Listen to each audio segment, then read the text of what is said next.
হযরত আব্দুল্লাহ ইবনু আব্বাস রাদিয়াল্লাহু তাআলা আনহু থেকে বর্ণিত। তিনি বলেন, নবী সাল্লাল্লাহু আলাইহি ওয়াসাল্লাম রাত্রে তাহাজ্জুদের নামাজের জন্যে সজাগ হয়ে এ দুআ পড়তেন।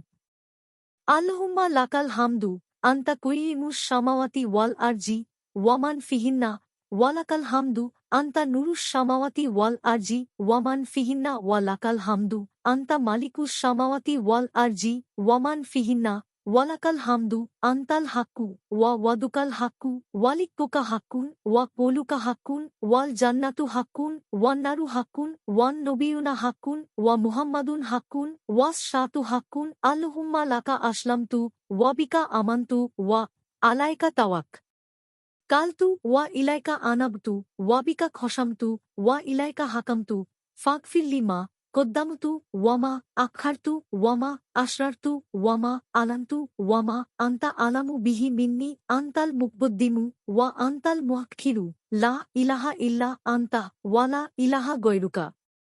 অর্থাৎ, হে আল্লাহ, সব প্রশংসাই তোমার। তুমি আসমান জমিন এবং যা এ উভয়ের মাঝে আছে কায়েম রেখেছ। সকল প্রশংসা তোমার। তুমি আসমান জমিন এবং এ উভয়ের মধ্যে যা আছে সকলের বাদশাহ। সকল প্রশংসা তোমারই। তুমি সত্য। তোমার ওয়াদা সত্য। তোমার সাক্ষাৎ সত্য। তোমার কালাম সত্য। জান্নাত সত্য। জাহান্নাম সত্য। সকল নবী সত্য।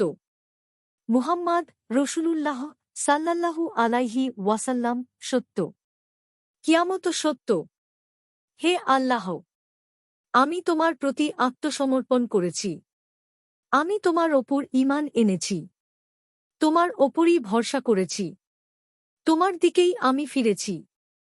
তোমার মধ্যেই আমি শত্রুর মোকাবিলা করছি। তোমার নিকট আমার ফরিয়াদ। তুমি আমার আগের ও পরের সকল গুনাহ মাফ করে দাও।